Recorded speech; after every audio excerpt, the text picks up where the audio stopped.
ہماری زندگیاں آپ پر قربان.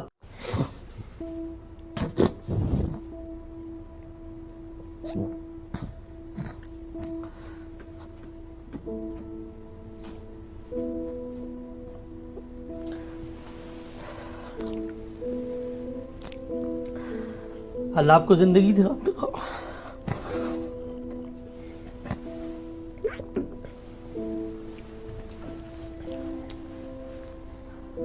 تو لوگ کی پوچھتے ہیں ہم سب کہ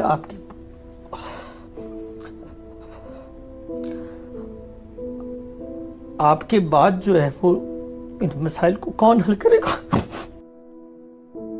اس کا جواب سیدنا مسیح نے دیا تھا، اور اگر آپ پڑھیں تو اس میں بڑی بلاغت ہے کہ اللہ تعالیٰ کے لیے وہ زمین و آسمان کا بادشاہ کوئی شخص ناگزیر نہیں.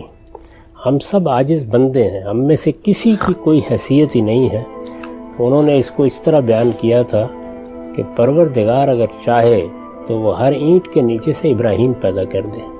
اس غلط فہمی میں کبھی مبتلا نہیں ہونا چاہیے. یہ اللہ کی عنایت ہوتی ہے کہ وہ اپنے کسی بندے سے کوئی کام لے لے.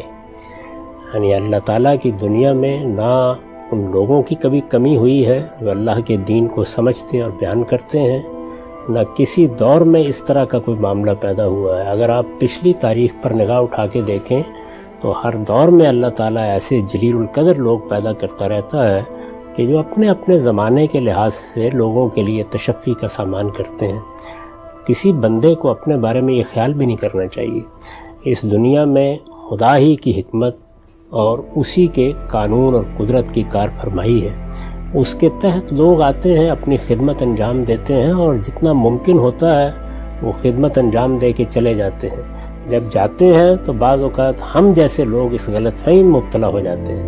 یہ محض ایک غلط فہمی کا اظہار ہے اگر کسی نے کیا ہے، ورنہ ایک آدمی دنیا سے رخصت ہوتا ہے، اللہ تعالیٰ 10 اسباب اپنے دین کو بیان کرنے کے پیدا کر دیتے ہیں. اس سے پہلے دیکھیے کتنے بڑے بڑے لوگ دنیا سے رخصت ہوئے ہیں. میری تو کوئی حیثیت ہی ان کے مقابلے میں. یعنی اگر آپ دیکھیں تو شاہ ولی اللہ تھے، آپ دیکھیے تو شبلی تھے، آپ یہ دیکھیے کہ ابوالکلام تھے، یہ دیکھیے کہ اقبال تھے، یہ دیکھیے کہ حمید الدین فرائی تھے، امین احسن اصلاحی تھے. تو بہت بڑے بڑے لوگ، ابوالعلا مودودی تھے. تو بڑے غیر معمولی لوگ آتے رہے ہیں، اور ہر آدمی کے جانے پر لوگ اسی احساس میں مبتلا ہو جاتے ہیں.